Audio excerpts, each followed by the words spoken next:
Nous sommes dans le livre de Genèse, chapitre 9. Nous allons commencer au 18e verset. Rapidement, nous allons lire. Les fils de Noé qui sortirent de l'arche étaient Sem, Cham et Japheth. Cham fut le père de Canaan. Ce sont là les trois fils de Noé, et c'est leur postérité qui peupla toute la terre. Noé commença à cultiver la terre et planta de la vigne. Il but du vin, s'enivra et se découvrit au milieu de sa tente. Cham, père de Canaan, vit la nudité de son père et il les rapporta dehors à ses deux frères. Alors Sem et Japheth prirent le manteau, les mirent sur leurs épaules, marchèrent à reculons et couvrirent la nudité de leur père. Comme leur visage était détourné, ils ne virent point la nudité de leur père. Amen. Voilà, on se limite au 23e verset. Rapidement, nous allons expliquer que,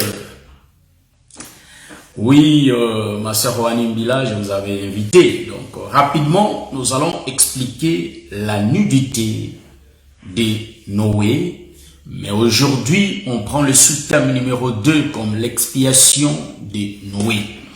Alors, nous allons voir là où Noé avait fait l'expiation. Est-ce que vous voyez? Sans oublier, nous sommes dans l'évangile éternel. Nous sommes dans le pourquoi, dans le quand et dans les comment de chaque chose. Vous voyez? Ici, vous allez comprendre que Noé avait trois fils. Les trois fils de Noé et tous étaient dans l'arche. Ça gêne. Vous allez comprendre qu'à la fin, il y a les trois fils de Noé, leurs femmes, qui étaient aussi au nombre de 3. Vous voyez? Et eux tous étaient entrés dans l'arche. Et il y avait aussi Noé et sa femme qui étaient entrés aussi dans l'arche. Du coup, on se retrouve dans l'arche, on voit, il y avait donc, je salue le bien-aimé fils d'Aaron ainsi que la sœur Liliana Santos, que le Seigneur vous bénisse.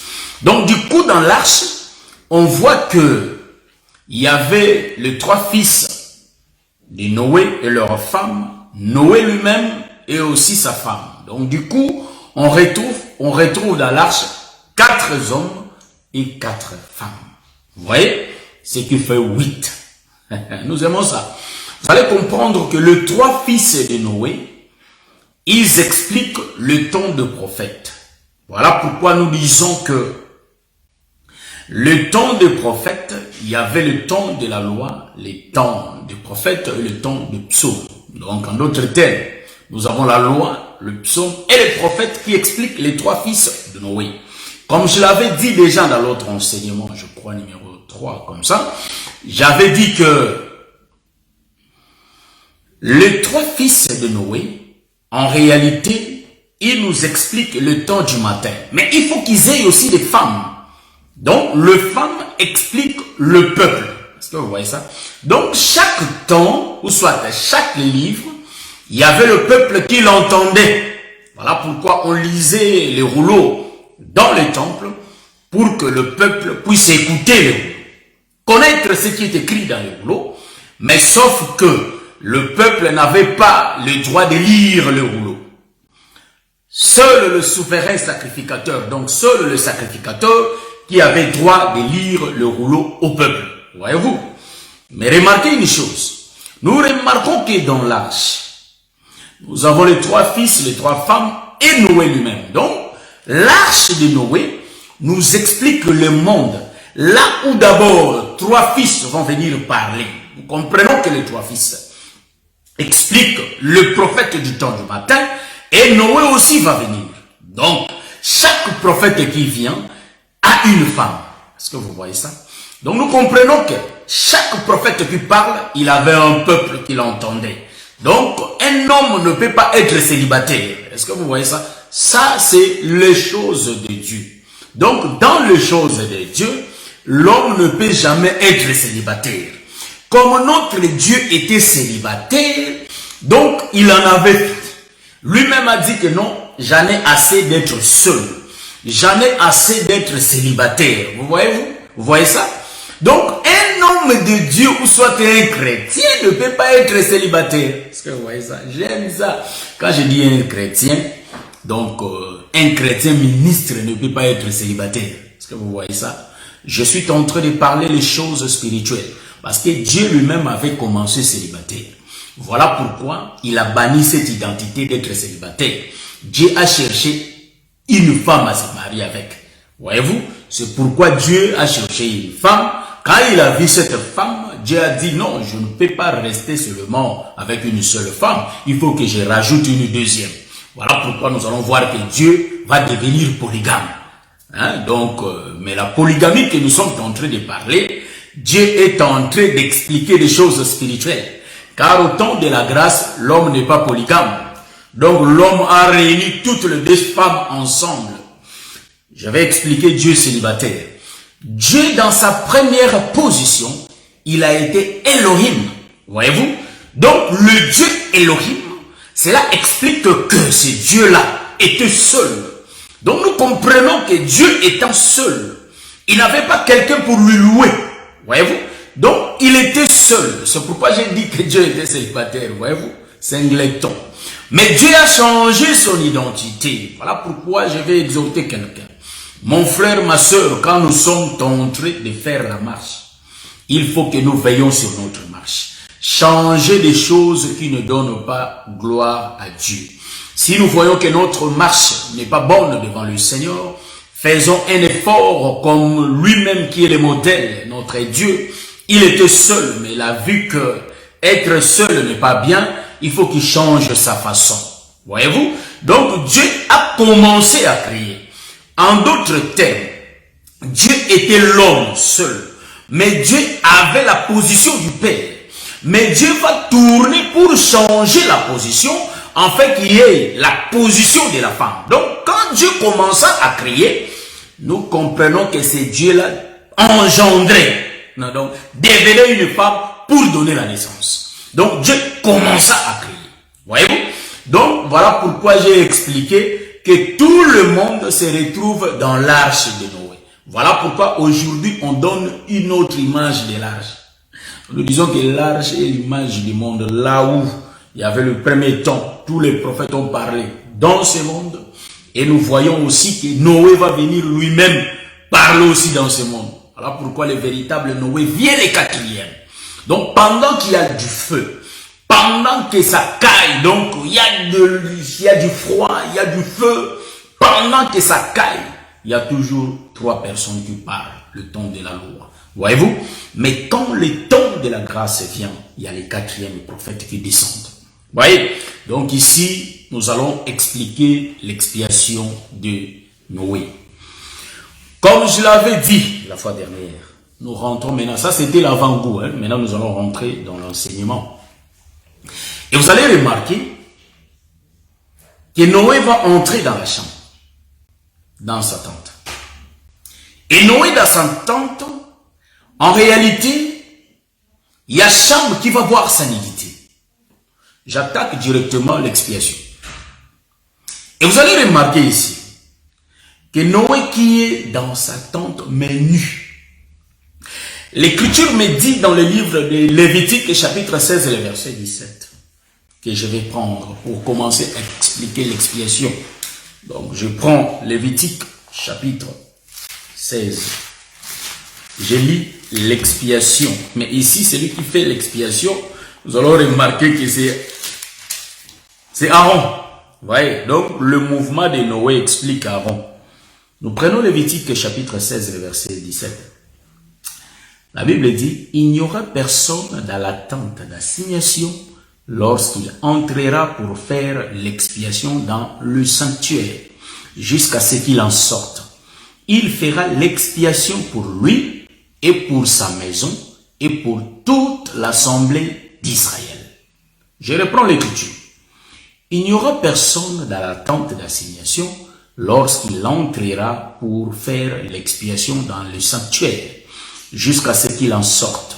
Il fera l'expiation pour lui et pour sa maison et pour toute l'assemblée d'Israël.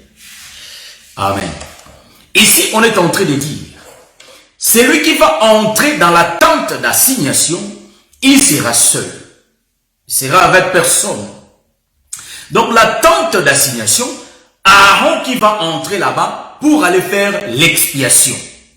Maintenant ici, le prophète Moïse est en train de parler. Il dit que quand Aaron va faire l'expiation, il sera seul.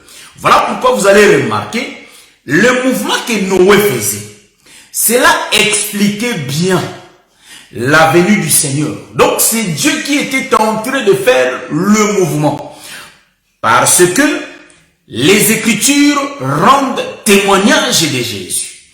Donc tout le mouvement que Noé était en train de faire, cela expliquait le mouvement que le Seigneur Jésus-Christ va faire. Noé qui part entrer dans la tente, dans sa tente. Nous disons que la tente dont Noé était entré, c'était la croix. Là où Jésus était parti, entrer. Jésus était monté sur la croix seul. C'est pourquoi l'Écriture dit dans le livre de Lévitique, celui qui va entrer dans la tente d'assignation, c'est bien Aaron. Mais il faut que Aaron soit seul. C'est ça la loi, frère. Donc Jésus est obligé de respecter les Écritures. Quand il va monter sur la croix, il faut qu'il soit seul, pas avec un autre homme.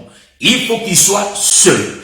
Donc, Lévitique nous dit que Jésus monte sur la croix seul.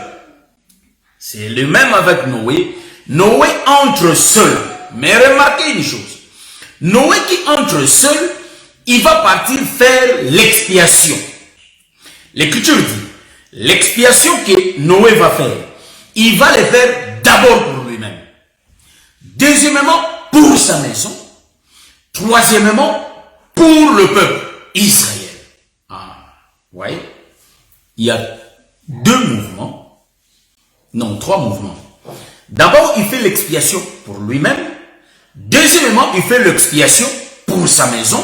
Et troisièmement, il va faire l'expiation pour le peuple.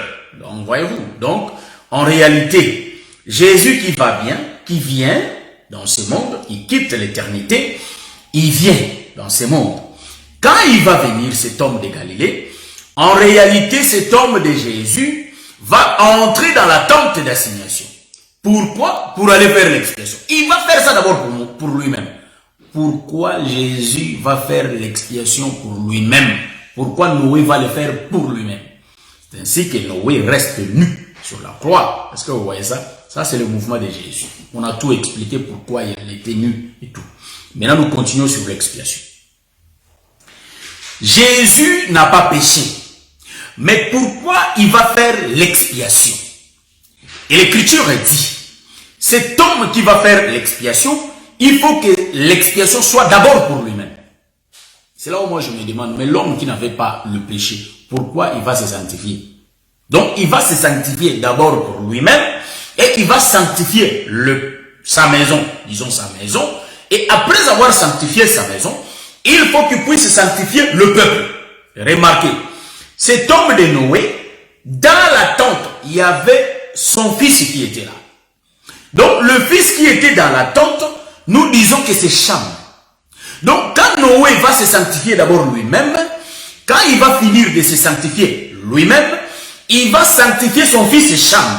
Donc en réalité, le Seigneur Jésus-Christ va se sanctifier lui-même. Pourquoi? Parce qu'il a porté le péché du peuple. Est-ce que vous voyez ça? Est-ce que vous voyez ça, mon bien-aimé Marciano? Noé avait porté le péché du peuple. Quel était le peuple de Noé? Le peuple de Noé était bien ses fils. C'est ça son peuple. Est-ce que vous voyez ça? Donc, il avait deux peuples. Il y a un peuple qui se trouve dans la tente. Il y a son deuxième peuple qui se trouve en dehors de la tente. Est-ce que vous voyez ça? Ça, c'est Noé qui explique le mouvement de Jésus.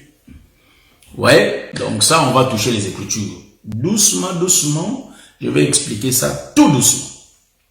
Donc, Noé va d'abord se sanctifier lui-même.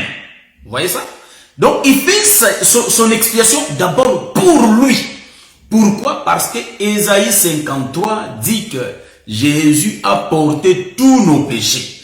Donc, Jésus a porté tout le péché du peuple. C'est pourquoi, quand il va monter sur la croix, il va d'abord se sanctifier lui-même parce qu'il était devenu péché. Je vais chercher l'écriture.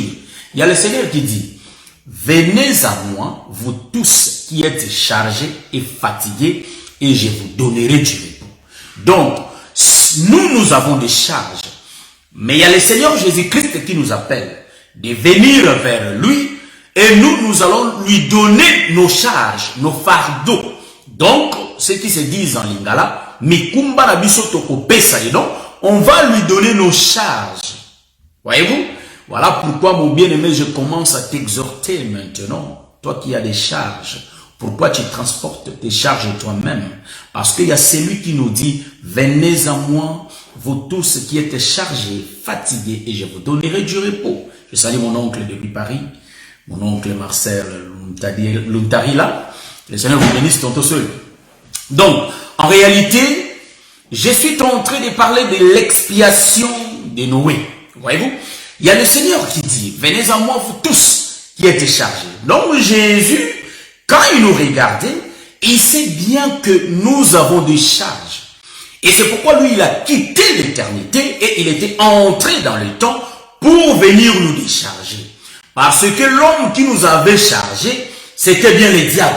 Voilà pourquoi lui, il a quitté l'éternité. Voilà pourquoi vous allez remarquer que David, quand il était dans sa tente, dans l'étage, il faut qu'il quitte sa tente, il sorte dehors et il va regarder en bas. Il va directement voir une femme qui s'est la venue. Voyez-vous?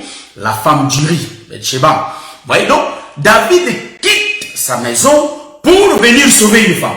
Parce que la femme était chargée. Voyez-vous? La nudité de l'homme explique le péché. C'est pourquoi, quand il y a eu le péché dans le jardin, vous allez remarquer que dans le jardin, automatiquement, vous allez voir que l'homme s'est retrouvé dans l'état du péché. Est-ce que vous voyez ça? Donc, la nudité de l'homme explique le péché. Tandis que la nudité de Noé n'explique pas le péché.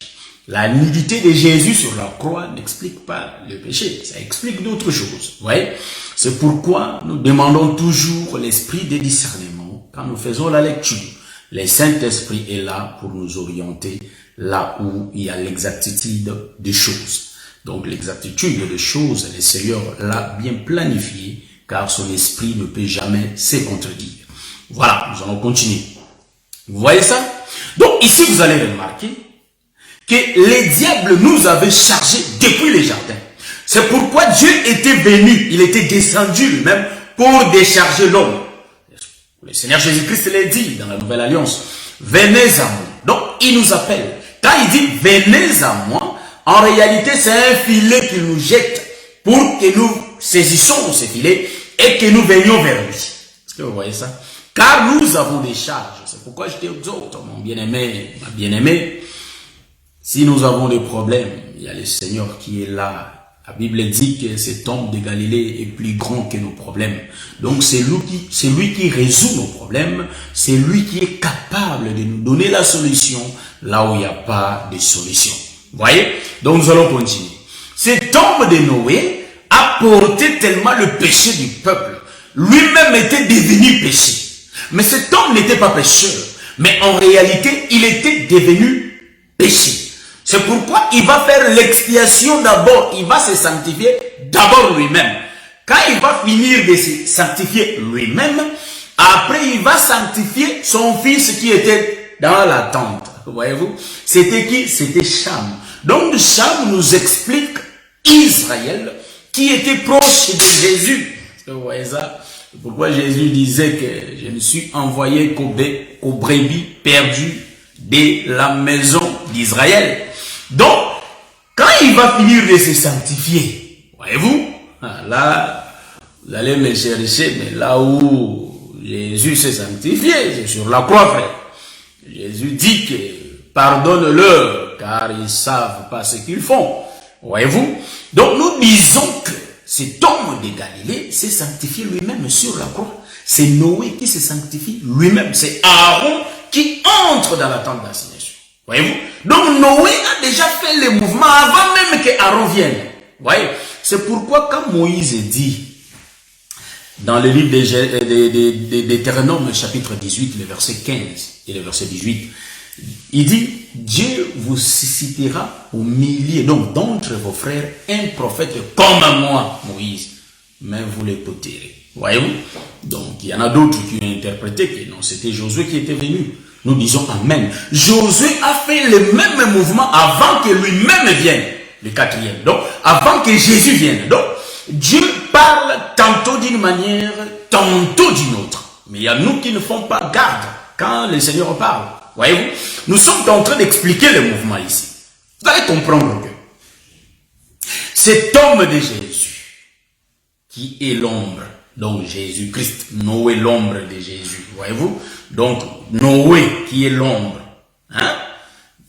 de Jésus, il nous explique que il s'est sanctifié lui-même après Cham. Donc, quand il a fini de se sanctifier lui-même, il a sanctifié Cham. Donc, Cham, ici, c'est l'ombre de sa maison. Donc, la maison dont Jésus sanctifié, qui est Cham, il fait la prière sacerdotale dans le livre de Jean chapitre 17. Il priait pour eux. Voyez-vous? Je vais prendre rapidement l'écriture pour lire. Donc nous sommes en train de parler de l'expiation. L'expiation, l'expiation. Je suis dans le livre de Jean, chapitre 17. Jean chapitre 17, là où Jésus fait la prière sacerdotale. Il précise bien ici, donc il avait tout dit, Jésus répétait ce qui était passé, mais nous on ne faisait pas attention. Donc je vais prendre l'écriture rapidement, donc là où il est en train de prier. Donc, je commence au verset 7. Jean chapitre 17, le verset 7, je commence là et je vais descendre. Maintenant, ils ont connu que tout ce que tu m'as donné vient de toi. Car je leur ai donné les paroles que tu m'as données et ils les ont reçues. Et ils ont vraiment connu que je suis sorti de toi et ils ont cru que tu m'as envoyé. Verset 9. C'est pour eux que j'ai pris. Donc, c'est pour eux que je prie. Donc, il sanctifie les apôtres. Voyez-vous? C'est pour eux que j'ai pris. Je ne prie pas pour le monde, mais pour ceux que tu m'as donné, parce qu'ils sont à toi. Et tout ce qui est à moi est à toi. Et ce qui est à toi est à moi. Je suis glorifié en eux. Ça, je vais sauter le verset 10. Je viens au verset 20e. Donc, ici, Jésus montre la position qui priait pour eux. Le « et » là, ce sont les apôtres. Donc, voyez-vous, ce sont les apôtres. Mais je vais vous démontrer que dans la tente, quand Aaron va finir faire l'expiation pour lui-même, mais il faut qu'il fasse aussi l'expiation pour sa maison. C'est pourquoi Jésus s'est sanctifié d'abord lui-même. Ici, il commence à prier pour eux. Le « et » là, ce sont les apôtres. Donc, sa maison, c'est les apôtres. Voyez-vous? Donc, mais ici, je vais descendre pour lire le verset 20. La Bible dit, ce n'est pas pour eux seulement que j'ai prié. Voyez-vous? Donc, Jésus, là où il a prié au verset 8e ou 9e comme ça, il n'a pas prié seulement pour les apôtres, mais il continue ici. Ce n'est pas pour eux seulement que je prie, mais encore pour ceux qui croiront en moi par leur parole. Ah, ça j'aime. J'aime ça. Ceux qui croiront en moi par leur parole. Afin que tous soient un comme toi, Père. Tu en es, comme tu es en moi. Et comme je suis en toi, afin qu'eux aussi soient un en nous. Pour que le monde croit que tu m'as envoyé. Ça, j'ai aimé l'écriture. Le verset 20e, ici Jésus prie. Non seulement pour eux qui le prient, mais il prie pour ceux qui vont croire. Ah, nous comprenons que ceux qui vont croire, c'est le peuple de loin. Donc, les gens qui sont en dehors de la tente. Les gens qui sont en dehors de la maison. Voyez-vous? Donc, quand je dis ici, je vais bien éclairer les choses. Quand je dis ici que Noé va faire d'abord l'expiation pour lui-même, quand il finit pour lui, pour sa maison. Donc, la maison de Noé était représentée par Cham. C'est Cham qui était dans la tente. Vous allez me dire, mais le frère Aaron, là-bas, le frère Moïse dit que il va entrer seul dans la tente d'expiation, d'assignation, pardon. Dans la tente d'assignation, c'est-à-dire Aaron va entrer seul. Oui, c'est la croix. Noé était monté seul. Il était monté seul sur la croix. C'est pourquoi quand Élie aussi était élevé au ciel, il était seul. Mais il faut qu'il y ait quelqu'un là-bas. Qui est le quelqu'un? En réalité, celui qui était là, c'était Élisée. Élisée représente Cham dans la tente. Voyez-vous? Il va voir le mouvement. C'est pourquoi nous aussi, nous remarquons que sur la croix, là où Jésus était crucifié, il y avait un peuple qui vivait les mouvements. Donc, il faut qu'il y ait un peuple qui va vivre le mouvement. Donc, le peuple qui vivait ces mouvements-là, cet événement, en réalité, c'était bien les apôtres et Marie et tout le monde était là. C'est l'image de Cham. C'est pourquoi Jésus s'est sanctifié pour lui-même et il a sanctifié sa maison qui est d'abord Israël. Et il va tourner vers le peuple du dehors, donc le peuple lointain. Donc, il sanctifie. Il se sanctifie lui-même. Il sanctifie sa maison, qui est Cham. Donc, ce sont les apôtres qui étaient avec Jésus. Et vous allez remarquer, c'est la partie d'Israël. Et quand il va tourner, il faut qu'il puisse se sanctifier Sem et Japhet. Vous voyez ça? Donc, Sem et Japhet, c'est aussi le peuple de Noé. Est-ce que vous comprenez ce que je suis en train de dire? C'est ça le peuple de Noé. C'est ça, c'est-à-dire l'expiation.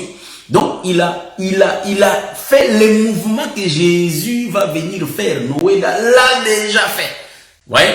C'est pourquoi moi, ça m'étonne. Pendant que nous lisons la Bible, nous voyons Jésus dans les Écritures. Mais quand nos frères lisent les Écritures, ils voient les démons, il est en train de voir des liens, des parents, de tout ça. Nous croyons dans la doctrine, ça existe, frère. Voyez-vous?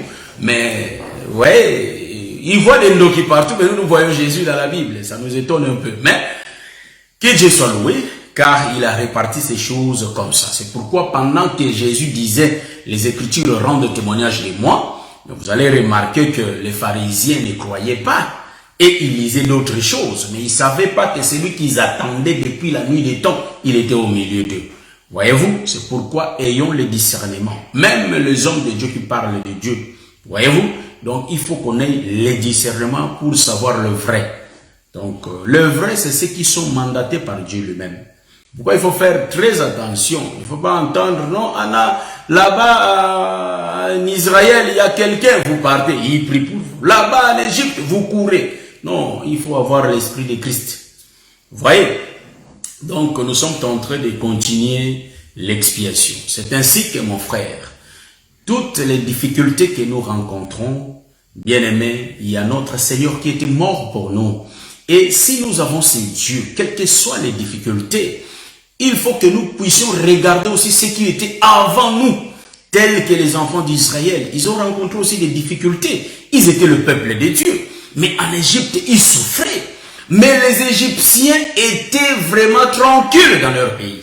Voyez-vous, c'est ainsi que, bien aimé, quand Jésus faisait la prière sacerdotale dans le livre de Jean chapitre 17, il disait qu'il a dit quelque part que ils sont dans ce monde, mais ils ne sont pas de ce monde. Nous sommes dans ce monde, nous vivons ici, mais nous ne sommes pas de ce monde. Est-ce que vous voyez ça? C'est pourquoi c'est inutile, bien aimé, d'être orgueilleux dans ce monde, de voir comme si on va finir ici. Non, nous sommes des pèlerins, nous sommes des voyageurs. Nous faisons seulement un petit scale ici, mais nous allons passer. Vous voyez? Et maintenant, bien aimé, commence à observer ta vie. Comment tu es en train de mener ta vie. Jésus a déjà fait l'expiation pour nous. Croyons à cet homme de Galilée. Même s'il y a des choses qui nous tracassent dans notre vie actuelle, notre vie courante, il y a des choses qui dérangent, il y a des difficultés. Mais un conseil que je donne, je vous exhorte, mes bien-aimés, que regardons le serpent de rein sur une perche. C'est ce que les enfants d'Israël ont fait. Il y avait quelques peu qui ont regardé, mais beaucoup ne regardaient pas. Les serpents continuaient à leur bord, voyez-vous. Mais ceux qui regardaient la croix, c'est-à-dire la perche, toutes les difficultés étaient tombées. C'est pourquoi Jésus est là. Regardons, fixons le regard vers le Seigneur Jésus-Christ, car c'est lui qui est notre délivrance. Vous voyez, c'est lui qui nous donne tout ce que nous avons besoin. Voilà pourquoi la Bible dit que nous fassions ces dieux-là hein, que nous fassions ces dieux-là, en réalité, notre joie, voyez-vous, nos délices, et il nous donnera tout ce que notre cœur, tout ce que nos cœurs désirent. Voilà, que le Seigneur nous bénisse. Nous allons continuer l'enseignement. Vous voyez ça? Donc, l'expiation se fait, en réalité, mais dans l'attente, il y avait Cham qui observait le mouvement. Donc, sur la croix, nous allons voir que le Seigneur Jésus a été percé sur la croix. Mais il y avait un peuple qui regardait. Mais remarquez une chose. Dans Cham, il y en a deux. Vous voyez? Donc, dans Cham, il y en a deux. C'est pourquoi dehors se retrouvent aussi deux. Pourquoi deux? Ça, nous aimons, frère. Ça, nous aimons. Quand nous allons tourner l'autre face d'expliquer dans l'arche de Noé, c'est là où nous allons voir des détails. Nous disons que nous ne sommes pas pressés. Si on ne finit pas l'enseignement, on va continuer ça même la semaine prochaine. Donc, tous les samedis, on est là. Donc, par la grâce de Dieu, en moins qu'il y ait un contretemps, c'est là où nous n'allons pas nous présenter. Mais d'habitude, on s'excuse. À part les samedis passés, j'avais même pas le temps de m'excuser. Donc, je bénis l'homme de Dieu, le docteur Adélard, qui avait intervenu donc il y a de cela 2 semaines, que le Seigneur le bénisse. Je bénis tous les ministres aussi, que le Seigneur vous bénisse. Donc voilà, tous ceux qui prêchent cet évangile, que le Seigneur vous bénisse. Vous voyez?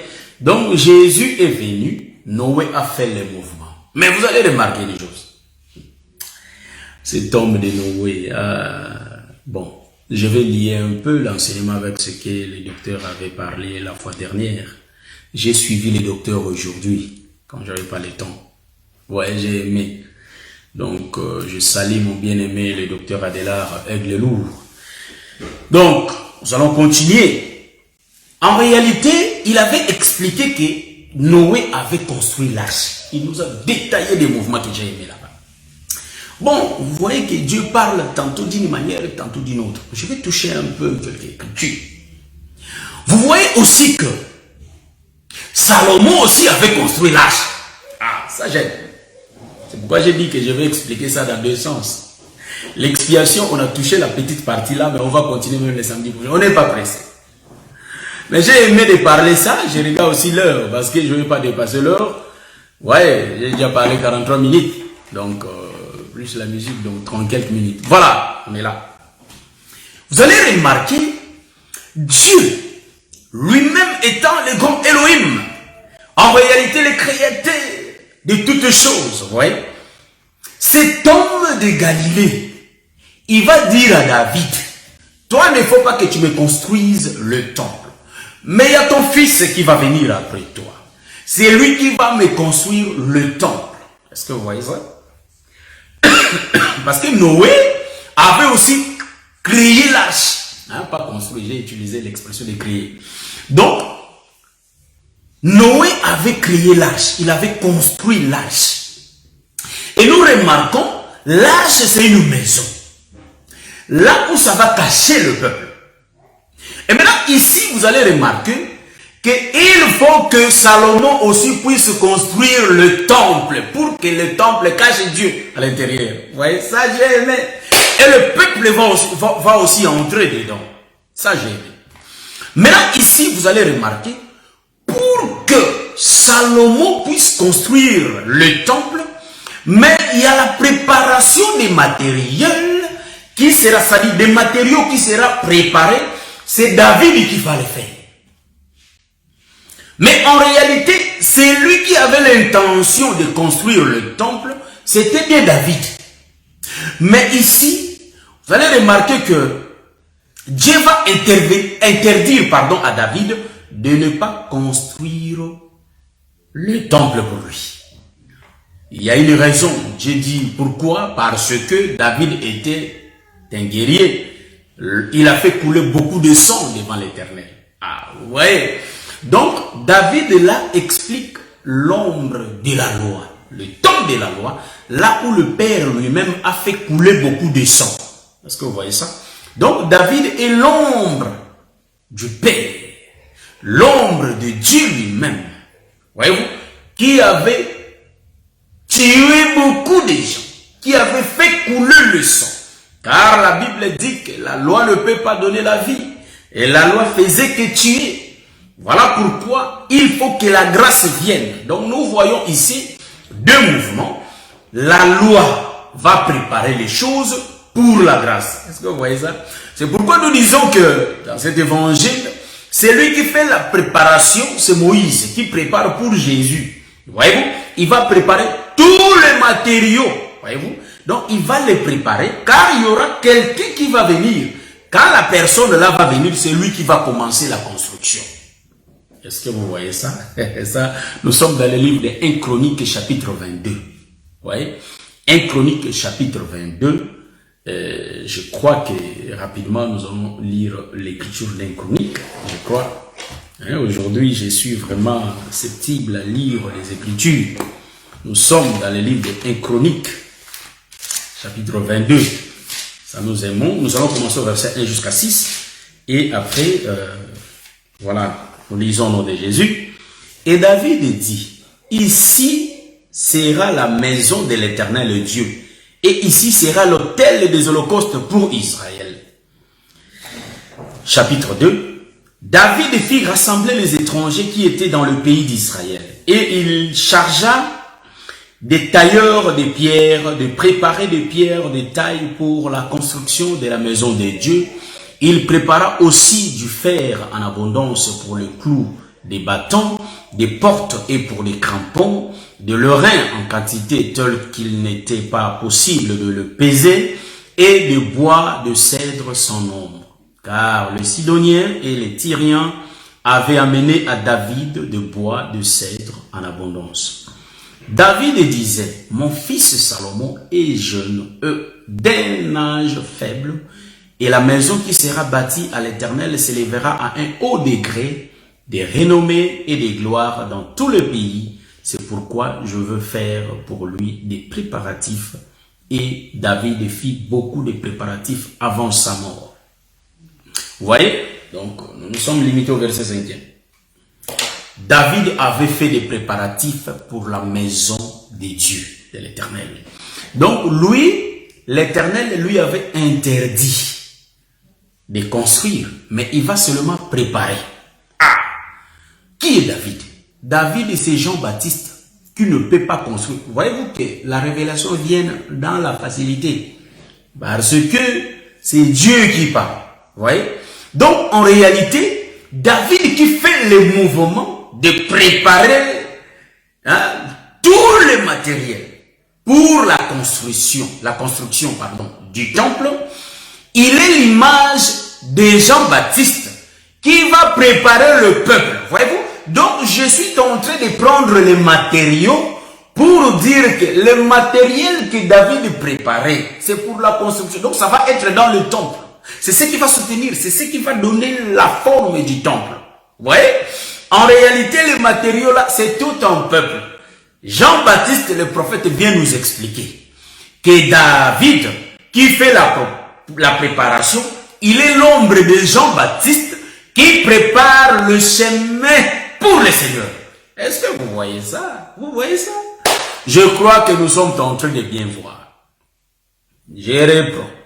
David, l'ombre de Jean-Baptiste, qui fait la préparation pour celui qui vient après lui. Donc, en d'autres termes, il prépare les chemins pour le Seigneur. Quel est ce chemin? C'est tout un peuple qu'il va préparer pour le Seigneur.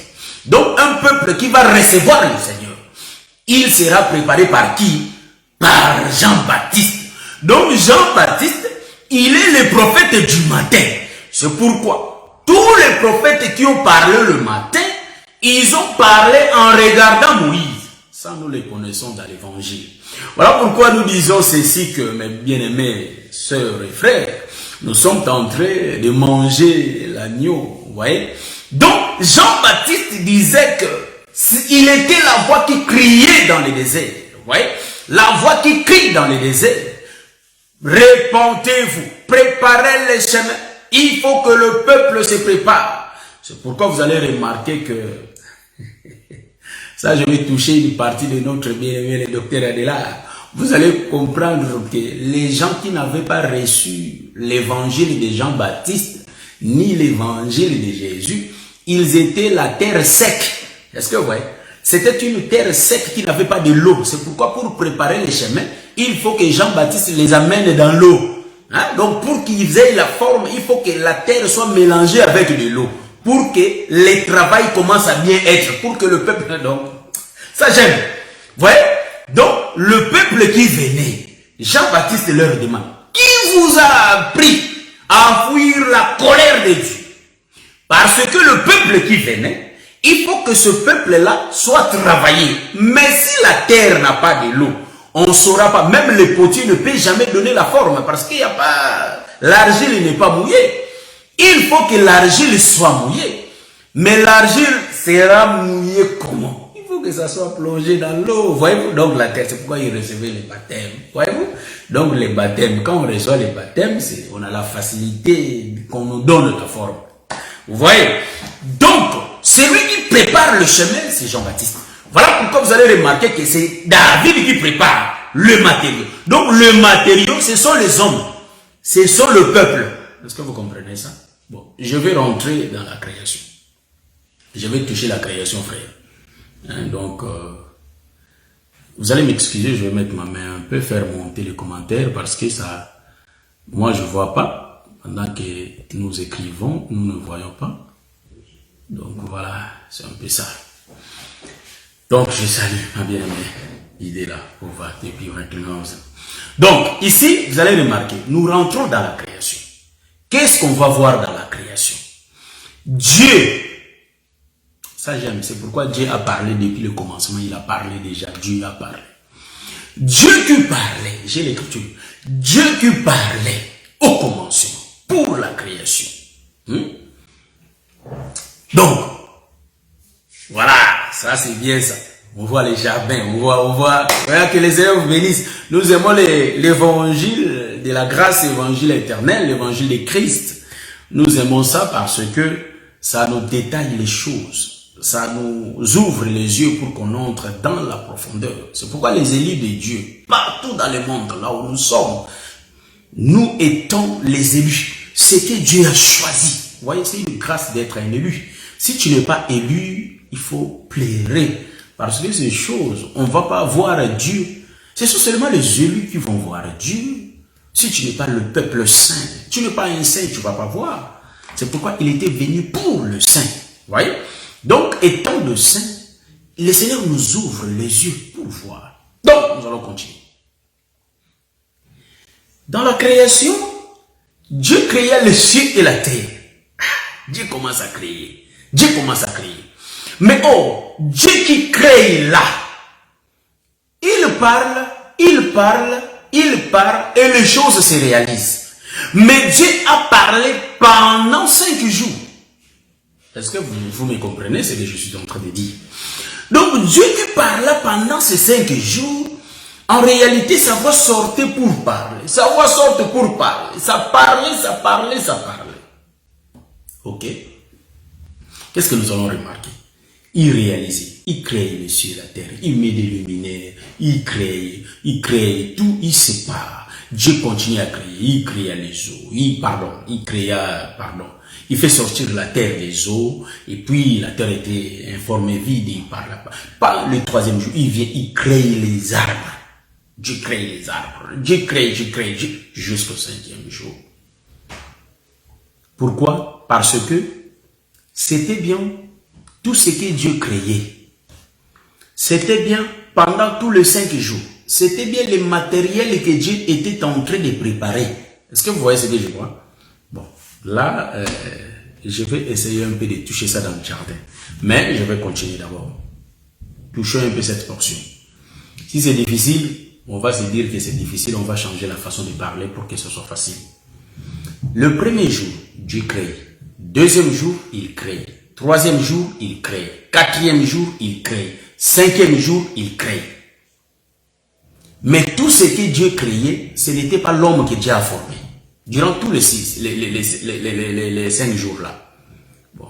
Si nous touchons l'autre partie de la révélation, ça va voir que les 3 premiers jours, ça explique les 4e, 5. Ça, nous ne sommes pas là. Nous sommes en train de dire, nous avons pris l'autoroute qui explique que tous les 5 jours, le Seigneur va créer. Mais tous les 5 jours, il n'a pas créé l'homme. Il n'a pas donné la forme à l'homme. Vous voyez ça? Donc, c'est ça qu'on appelle la préparation. Dieu est en train de préparer. Il prépare quoi? Il prépare tous les ustensiles, tous les matériels pour la construction d'Adam. Et Adam va venir le 6e jour. Est-ce que vous comprenez? Maintenant, Dieu qui parle, vous ne voyez pas que c'est Dieu qui parlait, mais il ne travaillait pas. Il parlait seulement. Parler. Bon, voilà. Or, tous les hommes qui ont parlé dans les Écritures, ils ont parlé parce qu'ils étaient poussés par l'Esprit. Nous disons que les prophètes sont la bouche de Dieu. Or, Dieu qui parle durant tous les 5 jours, en réalité, ce sont des prophètes qui parlaient. C'est Moïse qui préparait toutes choses pour la construction du temple. Est-ce que vous voyez ça? Donc, bien-aimé Titan, le bien-aimé Titan. Ben, mes frères, qui toque, les abonnés qui toquent ma casse, comme dit les docteurs, qui toquent. Donc, comme dit mon docteur, mon autre docteur qui dit que l'Ibanda est comme moi. Voyez-vous? Donc, et ça, c'est la nourriture de la maison. Donc, c'est ça. Vous allez remarquer, le 5 jours était la préparation des matériaux pour la construction du temple. Maintenant, le véritable temple va être construit le 6e jour. Maintenant, le 6e jour, il y a lui-même qui descend maintenant. Il va commencer maintenant, descend, c'est l'expression qu'on ne va pas considérer. Donc, le 6e jour, lui-même commence à travailler. Il commence à faire réunir les matériaux. Il réunit les matériaux. Il réunit la terre, voyez-vous? Il commence à mettre la terre ensemble pour donner la forme. Vous voyez? Donc, celui qui donne la forme, c'est le 6e jour. Donc, durant tous les 5 jours, là, c'est les prophètes qui ont parlé. C'est Dieu. Mais Dieu a utilisé sa voix. Nous disons que c'était les prophètes qui parlaient. C'est les prophètes qui prêchaient et les choses se réalisaient. Donc, le peuple s'est préparé. C'est pourquoi Jean-Baptiste, c'est la voix qui crie dans le désert. Vous voyez ça? Le désert, c'est tout un peuple, frère. Nous connaissons ça. Donc, en réalité, la voix qui crie, la voix de Dieu qui parlait, qui créait, c'était bien le prophète. Et le 6e jour, c'est lui qui était venu pour travailler. Il commençait à construire. Donc, celui qui construit le temple, c'est Salomon. Mais celui qui prépare les matériaux, c'est David. Or, David, c'est la loi. Mais celui qui construit, c'est la grâce. Voilà pourquoi vous allez remarquer, David, lui, n'avait pas l'autorité de construire. Mais celui qui avait cette autorité, cette permission de construire, c'était bien Salomon, qui avait ses droits de construire. Et ça, j'aime. Voilà. C'est un peu ça. Mais remarquez, le 6e jour, il y a la main de Dieu qui commence à donner la forme. Donc nous comprenons que Dieu commence à travailler lui-même. C'est pourquoi vous allez remarquer, le 6e jour, Jésus va descendre lui-même sur la terre pour travailler. Donc nous nous disons que Jésus était descendu le 6e jour. C'était bien le soir. C'était le dernier jour pour que le repos vienne. Est-ce que vous voyez ça? Donc le 6e jour, Jésus descend. Parce qu'il va travailler, il va faire Adam. Il va créer Adam le 6e jour. Donc c'est lui qui vient le 6e jour. C'est bien Jésus-Christ lui-même. C'est pourquoi vous allez remarquer que dans l'arche, même le père était entré. Quand bien même que les enfants étaient déjà là, dans la maison avec leur femme. Mais il faut que lui aussi entre avec sa femme. Voyez-vous. Mais remarquez ici. Ça j'aime. Donc ici, la préparation, c'est l'autre qui a fait. Donc nous allons rentrer ça j'aime ça. Donc je vais essayer aussi de prendre les Écritures pour essayer un peu de voir. Mais remarquez. Jésus vient qui construit Adam. Mais Adam, pour qu'il soit formé, il faut que Jésus réunisse le sable par-ci, par-là. Mais on va expliquer le sable sous une autre forme. Bon, nous rentrons dans Salomon. Remarquez, David prépare les matériaux, mais Salomon va venir compléter. Salomon va venir compléter. Après, on va descendre parce qu'on a déjà fait 1 heure, on dirait. C'est déjà beaucoup. On a déjà fait 1 heure, donc c'est beaucoup. Donc, remarquez. Hein? Moi, 10 minutes, tout ici, tout ici. Remarquez une chose. David, il prépare les matériaux.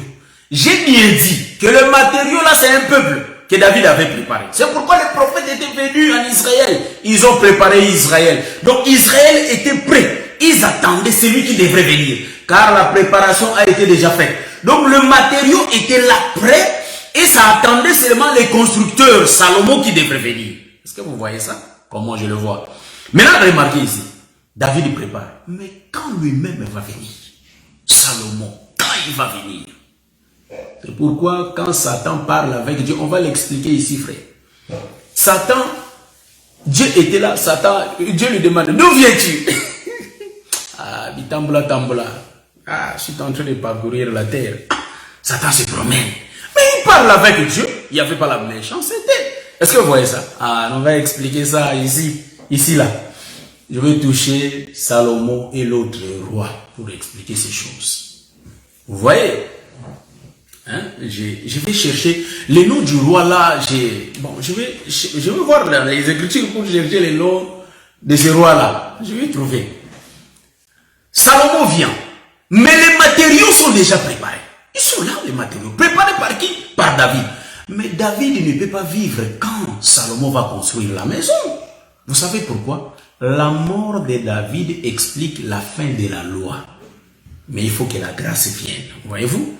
Donc, en réalité, Dieu ne peut pas continuer à parler pour créer. Mais il faut qu'il descende de lui-même. Donc, Dieu s'est tué. Il s'est tué pour travailler. Donc, il a parlé pendant 5 jours. C'est pourquoi vous voyez les 5 livres de Moïse. Vous voyez-vous? La loi, c'est les 5 livres. En d'autres termes, la loi, c'est tous les prophètes. Nous les connaissons, hein, frère. Donc, nous prenons seulement les 5 jours comme les types des 5 livres de Moïse. C'est la loi. Donc, Dieu a parlé pour créer. Vous voyez? Et vous allez remarquer pourquoi les parler de 5 jours. Parce que le ministère, nous avons aussi 5 grâces dans le ministère de la parole. Vous voyez? On a 5 grâces. C'est les dons de parler. Parler. Mais celui qui travaille pour créer, c'est le Père lui-même. C'est Dieu lui-même. C'est Christ. Bon, je vais expliquer ça ici. Salomon, les matériaux étaient là. Bien préparés. Donc, comme je viens de le dire, David qui est mort, c'est le temps de la loi qui finit. Maintenant, la grâce commence. Donc, c'est le 5e jour qui finit. Et le 6e jour commence. Là où lui-même vient. C'est le soir. Il vient lui-même. Maintenant, il va prendre les matériaux qui a été préparés. C'est pourquoi il dit, je n'étais qu'envoyé qu'au brebis perdu de la maison d'Israël. Pourquoi il le disait? Parce que ce sont des matériaux qui ont été préparés. C'est pourquoi lui, il était venu, parce que le matériau était là. Il est venu pour utiliser ces matériaux. Mais chose étonnante, en utilisant ces matériaux, en réalité, ce n'est pas tout le matériau qui a été rentré. Est-ce que vous voyez ça? Ça, c'est la façon de parler. Bon, je vais expliquer ça détaillé. Quand Jésus parle, ce n'est pas tout Israël qui a cru. Non. Ce n'est pas tous les matériaux que les prophètes ont prophétisé qui ont accepté. C'est pourquoi Jésus, quand il parlait, il avait et les disciples et la foule. À la foule, il parle en parabole. Donc, voyez-vous, des camps. Il n'a pas réussi à tout gagner. Voyez-vous? Donc, il n'a pas tout utilisé. Mais maintenant, qu'est-ce qu'il va faire? Le frère Jean nous révèle une chose. Il dit, il était venu chez le sien, mais les siens ne l'ont point reçu. En d'autres termes, il faut qu'il complète la partie là qui manque. Qu'est-ce qu'il va faire? Pour la construction de la maison, il faut qu'il fasse... comment s'appelle les rois là? J'ai oublié le nom du roi. Bon, je connais l'histoire. Le roi Hiram. Donc, le roi Hiram, il était l'ami de David quand David vivait encore. Donc, quand Salomon aussi était roi, il lui a envoyé des éloges et tout ça, il lui a félicité et tout. Mais remarquez, le roi Salomon, il va faire l'appel à roi Hiram. Il va dire que non, il faut que vous m'envoyiez des cèdres de Liban. Que vous voyez ça? Et des pines. Soit des pains, je sais pas. P-I-N, je ne sais pas si comment je peux dire ça. Je crois pain. Bon, en allemand, je dis pine. Pain. Voyez-vous? Donc, il avait besoin de bois. Mais les bois là, en réalité, ce n'est pas lui qui les tenait. Est-ce que vous voyez ça? C'est pourquoi vous allez comprendre que quand les serpents de Moïse étaient sortis dans la maison de Pharaon, en réalité, il était sorti pourquoi? Parce que Moïse, qui a fait sortir les serpents savaient que il y a un autre peuple qui lui appartient, mais ce peuple-là a été détenu par le féticheur des pharaons. Voyez-vous? Donc, mais il faut que les serpents descendent, parce que quand le serpent va descendre, il va attirer les autres dans les bâtons. Hein. Voyez-vous, c'était les serpents, mais dans le main de ces serviteurs de Pharaon, c'était des bâtons. Bon, bibliquement parlant, ils ont fait la magie, et les serpents ont changé les bâtons ont changé en serpents. Et directement, le serpent de Moïse les a tous avalés. Ça gêne. Donc nous comprenons que tous les petits nyokala, tous les petits serpents là appartenaient au gros serpent. Il faut qu'ils entrent là-bas. C'est là-bas leur maison. C'est l'enlèvement, frère. Qu'est-ce que nous allons expliquer là? Nous allons expliquer quoi ici là? Donc ici nous sommes en train d'expliquer que les arbres là appartiennent à la maison, mais la maison se trouve en Israël. Il faut que la tente, le temple soit construit sur la montagne de Morija. Hein, c'est pourquoi nous disons que la montagne de Morija, là où la tente a été construite, le temple a été construit, nous disons que c'est la croix. Hein, c'est la croix. Il faut que ça soit sur la montagne. C'est là où Abraham était avec son fils Isaac pour égorger son fils Isaac, hein, pour lui donner comme sacrifice. Voyez-vous? Mais Dieu a empêché que la main d'Abraham tue son fils et il avait donné l'animal. Voyez-vous? Donc nous disons que c'est là où le père avait égorgé. Mais nous, spirituellement, Abraham avait déjà tué. Voyez? Je rentre pour expliquer. Tout mollo aujourd'hui. Pas mbang. Donc pas vite, mais mollo. Bon. Les arbres ne se trouvaient pas en Israël, ne se trouvaient pas dans le pays de Salomon.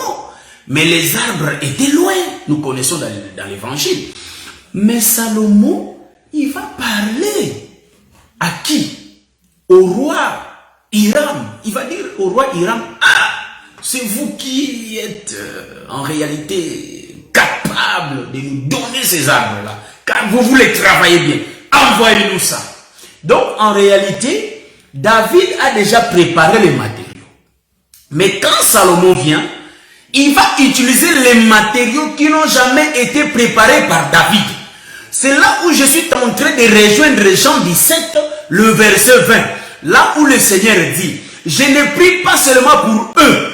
Donc, je ne vais pas utiliser seulement le matériel que David a préparé, mais il faut que j'utilise aussi les autres qui ne sont pas encore ici. Donc, en d'autres termes, il faut que j'appelle les arbres d'acacia pour que ça vienne, voyez-vous, pour que ça vienne construire le temple. Est-ce que vous voyez ça? Donc, les arbres là étaient détenus par le roi Hiram. Qui est Hiram? Donc, Hiram explique.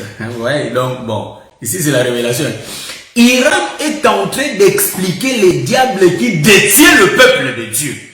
Mais il faut que Salomon parle pour que les travailleurs de Salomon libèrent. Voyez-vous? Donc, Hiram, il est l'image de Pharaon qui détient les bâtons de Dieu. Voyez-vous? Mais il faut que le bâton de Dieu quitte le pays des rois Hiram pour que ça vienne rejoindre Israël, pour que ça entre dans le tabernacle. Je crois qu'aujourd'hui, je suis un peu simple. Hein? Je complique pas la révélation cette fois-ci. Je suis mon bien-aimé Gislain Bineta. Content de te voir. Ça fait longtemps qu'on a parlé comme ça en live. Vous venez toujours en rediffusion comme ma soeur Wani Mbila. Quand elle est empêchée, elle vient, elle suit toujours après. Je bénis le Seigneur de votre présence, pour votre présence, mon bien-aimé Gislain Bineta, depuis Metz. Vous voyez? Donc, je vais donner l'écriture, qu'on puisse lire un peu l'écriture. Donc, pour voir que, en réalité, pour voir que notre Dieu, il a fait déjà la préparation depuis le temps de la loi. Il a préparé le peuple. Et quand Jésus vient, qui est le 6e jour, quand il vient travailler le 6e jour, vous allez remarquer, il ne va pas utiliser seulement la terre simple, mais il faut qu'il mélange ça avec de l'eau. Donc il faut qu'il mélange avec de l'eau pour que ça ait la forme. Vous voyez ça? Donc ici, vous allez remarquer, je vais donner l'écriture rapidement, qui dit que nous sommes le membre. Donc voyez-vous qu'il y a des matériaux, beaucoup de matériaux, mais qui va construire seulement un seul temple, un seul corps. Voyez-vous? Donc je prends le livre de 1 Corinthiens chapitre 12, ça j'ai l'écriture en tête. 1 Corinthiens chapitre 12. Je crois le verset 27 si je ne me trompe pas. La Bible dit, vous êtes les corps de Christ et vous êtes ses membres, chacun pour sa part. Je prends aussi Romains chapitre 12, le verset... Romains chapitre 12, le verset 5, je crois, hein, si je ne me trompe pas. Je crois que c'est ça. Je connais bien l'écriture là. Je connais l'écriture. Je connais bien cette écriture rapidement. Romains chapitre 12, le verset 5. L'écriture dit ceci. Ainsi, nous sommes, ainsi, nous qui sommes plusieurs, nous formons un seul corps en Christ. Et nous sommes tous membres les uns les autres. Ici, c'est les matériaux que David a préparés, qui est le type d'Israël, et les arbres qui vont venir de loin, d'un pays lointain, que le roi Hiram va envoyer. En d'autres termes, c'est ça qu'on appelle le peuple des nations. Mais le peuple des nations va faire, c'est eux qui font le mouvement de quitter là où ils sont et rejoindre Israël. C'est pourquoi le frère Paul vient nous dire, nous qui n'avons pas les droits de citer en Israël, parce que le champ du sang a été acheté en Israël. Donc nous allons monter, quitter le pays d'Hiram, du roi Hiram, et venir en Israël. Est-ce que vous comprenez ce que nous disons, mon bien-aimé Paï, Serge, Vieux, Colosselote? Est-ce que vous voyez ça? Papa Jimmy Grasse, est-ce que vous voyez ça? Donc moi je dis ici que par la grâce de Dieu, tout comprendre bien. Nous allons bien les comprendre. Nous marchons vraiment mollo. Pourquoi je l'ai dit? Ça c'est le frère Paul qui dit. Donc le droit de citer n'est pas au Congo, ni à Haïti, n'est pas ni en France, ni en Allemagne. Mais le droit de citer c'est en Israël. C'est pourquoi Jésus-Christ fait le transport. Il nous fait quitter les royaumes des ténèbres pour nous ramener au royaume de la lumière. Est-ce que vous voyez? Il faut qu'on fasse les déplacements. Nous marchons dans ces choses. C'est pourquoi Israël a marché. Donc, quitter l'Égypte pour venir au Canaan. Donc, il faut qu'il y ait la marche. Voyez-vous? Mais je suis en train d'exhorter le peuple. Pendant la marche, vous allez remarquer, tellement que le chemin est long, il y en a d'autres qui tombent. Mais quand ils tombent, le frère Paul dit, ayons le courage de nous lever vite et de continuer la course. Est-ce que vous voyez ça? C'est pourquoi quand nous voyons notre frère tomber, soutenons-les, bien-aimés. Bien-aimés. Il ne faut pas que nous diabolisons ces frères, mais soutenons-les et encourageons-les pour que nous puissions continuer. Mais le mal, si les frères ne veulent pas, ils demeurent dans ça. Et là, nous allons faire la prière de Paul. Nous allons le livrer. Voyez-vous? C'est ça la chose. Mais ayons d'abord la compassion qui était en Christ. Pendant que nous nous condamnons, parfois le Seigneur a déjà pardonné la personne et la personne a changé de vie. C'est pourquoi, bien aimés, ayons le courage, même si ça ne marche pas, mais persévérons. Car la Bible dit, celui qui persévérera jusqu'à la fin, c'est la personne là qui sera sauvée. C'est pourquoi, bien aimés, il peut y avoir des difficultés dans notre route, mais persévérons toujours. Ayons toujours du courage, car ce chemin n'est pas facile. Il y a des serpents, il y a des scorpions. Nous sommes dans les déserts. Voyez-vous, l'eau est difficile dans les déserts. Il y a beaucoup de choses qu'on peut rencontrer. Mais bien aimés, ayons toujours du courage. Persévérons toujours. Donc, ici pour dire quoi? Je vous avais bien dit, Satan parlait avec Dieu. D'où viens-tu? Mais Satan détenait le peuple de Dieu. Pharaon détenait les enfants d'Israël dans son pays. Il faisait des travaux pénibles. C'est pourquoi les bois d'acacia étaient dans le pays d'Iran. Donc, Hiram, l'ombre de Satan, mais il va parler avec Salomon. Il se parle. Et comment? Mais envoie-moi. Donc, voyez-vous. Donc, Jésus nous demande entre le mains du diable, mais au travers de l'œuvre de la croix. Et il se parle. Libère-moi ce peuple-là. Qui? Libère le peuple-là, le saint-là. Il faut que tu le libères. Vous voyez? Donc, ici, vous allez remarquer, quand Salomon vient, Salomon va demander des arbres pour que ça vienne. Parce que, c'est pourquoi le frère Paul, il voyait tellement les Écritures, ces gars-là. Donc, tellement il avait la révélation. Voyez-vous que Dieu est compliqué. Paul nous parlait des choses qu'il voyait déjà dans l'Ancienne Alliance. Paul a dit, de deux, il en a fait un. Mais Paul était l'homme qui voyait bien avant. Il a vu les mouvements que Salomon a fait parce qu'il lisait tellement les rouleaux. Et Dieu lui avait révélé. Il voyait ça. C'est pourquoi il savait déjà qu'il y a deux peuples. Il y a deux peuples. Il a vu ça depuis le livre de Genèse. Il a vu ça. Qu'il y a deux peuples. Vous voyez? Donc, de deux, en réalité, Dieu en a fait que un. Mais ici, la Bible nous a démontré dans le livre de 1 Corinthiens, chapitre 12, 27, et dans le livre de Romains, chapitre 12, le verset 5, que nous sommes plusieurs membres. Mais de tous les membres là, il nous a fait construire seulement un seul temple. Donc nous tous, nous avons donné la forme du temple. Voyez-vous? Donc c'est pourquoi Jésus dit que le temple là, c'est la bergerie. Voyez-vous? Donc c'est lui le berger et nous sommes des brebis. Donc il faut que nous soyons dedans dans la bergerie. Voilà pourquoi il dit que mes brebis entendent ma voix. Quand nous écoutons la voix de l'Éternel, il ne faut pas que nous nous endurcissions nos cœurs. Non, il faut que nous venions facilement. C'est pourquoi nous prêchons l'évangile. Pour que les gens qui vont entendre cet évangile quittent le royaume du ténèbre et qui rejoignent la bergerie. Là où il y a l'éclairage. Est-ce que vous voyez ça? Je salue mon bien-aimé Claudio. Je ne savais pas que vous étiez connecté. Mon grand, l'homme de Dieu, Papa Jean-Claude. Que le Seigneur vous bénisse. Vous voyez ça? Donc, ici, vous allez remarquer que le frère Paul a parlé de ces choses, il savait ça. Les droits des cités, c'est en Israël. Remarquez, les choses préparées par David, mais Salomon, il fait un rajout. C'est la prière de Jean chapitre 17.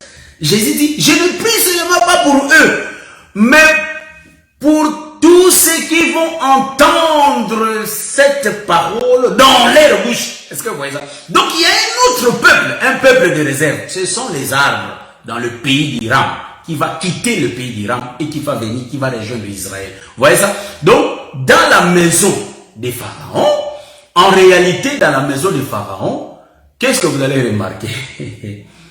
Les bâtons de Moïse vont descendre sur la terre. Voilà pourquoi nous disons que ce n'est pas tous les serpents qu'on va dire dans la Bible, c'est Satan. Non, non, non. Nous avons 4 sortes de serpents dans la Bible.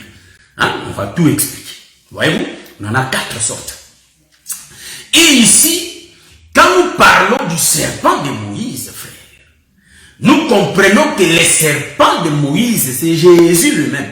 Voyez-vous? Ça j'aime. Jésus quitte la main de Moïse et il descend sur la terre. Quand il descend sur la terre, il devient serpent. Mais un serpent grand. Vous savez ça? Bâton, il change en serpent. Et le magicien de Pharaon, ils avaient aussi des bâtons. Et aussi, ils ont jeté. Donc, nous comprenons que quand les bâtons descendent sur la terre, ça descend pour aller délivrer les bâtons qui étaient entre les mains des serviteurs de Pharaon. Or, le magicien de Pharaon, en d'autres termes, ce sont les serviteurs d'Hiram.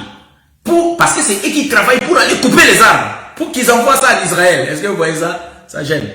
Donc, le serpent, et aussi jette des bâtons.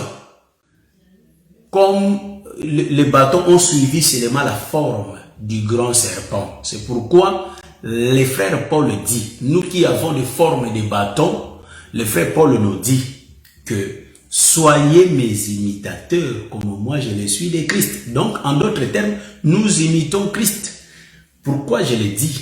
C'est l'écriture, écrit noir sur blanc. Donc, nous voyons ici que les grands serpents là, sur la terre, en réalité, les bâtons, quand ils tombent sur la terre, ils vont changer de forme. Est-ce que vous voyez ça? Au départ, c'était des bâtons. Ici aussi, au départ, c'était les grands bâtons. Voyez-vous? Quand il est tombé, il est devenu serpent. Et les autres qui sont tombés, ils sont aussi devenus des serpents, comme les grands serpents. Mais qu'est-ce que nous allons remarquer? Ils vont faire la marche pour entrer, donc le grand serpent va les avaler. Est-ce que vous comprenez? Il va les avaler. Et après, Moïse prend ça. Ah, ça nous comprenons. Ça, c'est un autre mouvement que nous connaissons dans l'évangile déjà. Quand ils entrent dans les gros serpents, donc les grands serpents, en réalité, expliquent Christ. Et les petits serpents, c'est nous. On a été liés. On a été sous l'emprise du diable. Mais celui qui a fait que nous soyons délivrés, c'est lui-même le Seigneur. Donc Moïse est égal à son bâton. Donc Moïse, il tupifie son bâton. Donc, quand il jette les bâtons, c'est comme si Moïse qui descend lui-même. En d'autres termes, c'est l'Éternel lui-même. C'est Jésus-Christ lui-même qui descend. Et quand il va descendre, il va avaler tous les serpents. Donc, quand les derniers élus entrent dans la maison, dans la bergerie, et il y a l'enlèvement. Voyez-vous? Donc, il faut que les bâtons se soulèvent. Il faut que les bâtons montent, remontent. Donc, ça rentre vers le ciel, vers la main de Moïse. Je vais expliquer ce mouvement dans l'arche. Voilà pourquoi vous allez remarquer, les arbres là, ce sont les animaux qui étaient dans la forêt. Et les animaux qui étaient dans la forêt, en réalité, il faut qu'ils quittent la forêt pour venir vers Noé. Est-ce que vous voyez ça? Ça, c'est des choses que nous connaissons, que nous répétons à chaque fois. Hein, donc, la répétition, c'est pas mauvais, frère. Hein, comme les gens de ce monde le disent que la révision, c'est la mère des sciences. Vous voyez? Mais nous marchons selon la foi. Nous marchons pas selon la vue, mais nous marchons dans la foi, frère. Est-ce que vous voyez ça? Donc ici, je crois que je vais mettre le point virgule pour continuer, je ne sais pas, la 6e partie. Car la façon dont les docteurs Adélard nous les avaient exposés, je vis qu'on a encore une grande partie, c'est-à-dire on a encore beaucoup de champs à cultiver. C'est pourquoi le samedi prochain, on fera la 6e partie de la famille. C'est pourquoi on a donné le thème la famille de Noé. C'est grand, hein? On va détailler en particulier Sem. On va détailler Cham qui avait mis au monde Canaan, et puis Canaan sera maudit. Et tout, il y a vraiment de la matière dedans qu'on va exploiter. Donc, nous disons que quand nous cherchons les diamants, on nous voit, il y a les coltas, ah, il y a ça, mais nous, on est à la recherche des diamants. Mais on voit beaucoup de choses quand on passe. Donc, quand on est en train de creuser, on est en train de voir beaucoup de choses. Que le Seigneur vous bénisse, mes bien-aimés. Une chose que je rappelle à tout le peuple de Dieu, nous sommes de pèlerins sous le soleil. Ce monde ne nous appartient pas. Vous voyez, donc il faut que nous soyons prudents. Attention à tout ce qui brille. En réalité, ce n'est pas de l'or. Pourquoi je l'ai dit, il faut faire très attention. Si on aime trop ce monde, on devient ennemi de Dieu. C'est l'écriture. Jacques chapitre 4, le verset 4. N'aimons pas trop ce monde. Quand je dis aimer le monde c'est ton corps, frère. Le monde c'est mon corps. Quand j'aime mon corps trop, je deviens ennemi de Dieu. Pourquoi? Parce que le corps a des désirs contraires à ceux de l'esprit. Est-ce que vous voyez ça? Donc si tu aimes trop ton corps, tu vas lui donner tout ce que ton corps va te demander. Mais attention, nous avons, voyez-vous, l'esprit du Seigneur qui vit en nous. Est-ce que vous voyez ça? C'est pourquoi, frère, dans cette tente que nous avons ici, comme dit le frère Paul, nous avons 2 personnes qui vivent dedans, dans la tente. Nous avons Dieu et nous avons nous qui vivent dans la tente. C'est pourquoi Dieu dit dans le livre de l'Apocalypse 3:20, il dit que si tu ouvres moi et le Père, nous allons souper avec toi. Donc toi tu vis déjà à l'intérieur. Donc sache-le bien que comme tu vis à l'intérieur, il faut inviter Dieu. Il faut que Dieu vive aussi avec toi. Donc l'Esprit du Seigneur en nous, c'est ce qui fait que notre esprit, c'est-à-dire les désirs de la chair et les fruits de l'esprit, fassent la guerre avec ces désirs-là. Est-ce Parce que nous avons le fruit et nous avons le désir. Donc l'Esprit de Dieu se bat avec notre corps. Parce qu'ils ont des sentiments contraires. Vous voyez? C'est pourquoi il ne faut jamais beaucoup aimer le monde. Si tu aimes trop le monde, tu deviendras ennemi de Dieu. Veillons à notre marche. Que nous ne suivons pas tout ce qui brille. Ça, moi, il faut que j'en ai. Ça, moi, il faut que j'en ai. Cherche des dons spirituels, frères. Cherchons Dieu. Si Dieu, tout ce que Dieu nous donne, ça nous suffit. Nous allons passer. Nous sommes des passagers. Que le Seigneur vous bénisse. Je crois qu'on va se voir le samedi prochain. Je vais saluer. Bon, il y a beaucoup de ministres qui ne saluent pas. Mais moi, je salue, je cite les noms. C'est pas mauvais. Mais si je ne te cite pas, fais signe. Je vais te citer. Je suis quelqu'un qui cite toujours. Donc, si on fait signe, je vais vous citer. Mon bien-aimé, tous mes bien-aimés, je salue ma soeur Idela Pova, je salue ma soeur Michael Mikali, je salue ma soeur Liliane Santos, je salue mon frère Fred François, je salue mon frère Gisela Binueta, donc je suis en train de saluer ma soeur Isabelle Hachi, je suis en train de saluer mon frère Jackson Chupeji, que le Seigneur vous bénisse, je suis en train de voir des noms, hein, les GSM ici. Je vois des noms, je cite. J'ai changé la méthode parce que les autres, je citais tellement pas, ça faisait pas du bien, quoi. Donc, vous voyez, donc, je capte pas tout. Pourquoi je regarde, je te vois, je cite. Je vois, je cite. Vous faites des signes, je vous cite. La salutation n'est pas un péché. Vous voyez, c'est pas un péché, ça veut quelqu'un. Ton frère, ta soeur, c'est pas un péché. C'est recommandé, c'est biblique. Voyez-vous, c'est pourquoi Paul salue le peuple. Donc, c'est vraiment ça, nous suivons les Écritures. Je salue Papa Jean-Claude, je salue Papa Jean-Claude depuis Welkenrad, je salue tous les saints partout dans le monde. Donc, avant que je mette la musique, je crois que par la grâce de Dieu, on va se voir le samedi prochain. Nous avons mis le point virgule avec notre émission Christ et Allélo. Donc, ça parle que nos comportements, parfois nous sommes dans l'oubli que nous sommes des passagers, c'est pourquoi on a essayé un peu de rafraîchir nos mémoires. Il y a d'autres comportements que nous, les chrétiens, nous avons, n'est pas digne devant le Seigneur. Et nous, nous disons que nous sommes des chrétiens. Je salue ma soeur Francine Lachi, je salue Papa Jean-Marie Okitolela, je salue mon bien-aimé David Moliro, je salue tous les saints qui ne sont pas connectés, mais que le Seigneur vous bénisse. On va se voir, je crois, le samedi prochain. Nous allons, en réalité, écouter la chanson de notre bien-aimé Longo, je crois, par la grâce de Dieu. Le frère Longo, c'est la chanson que j'avais mis au départ, donc je vais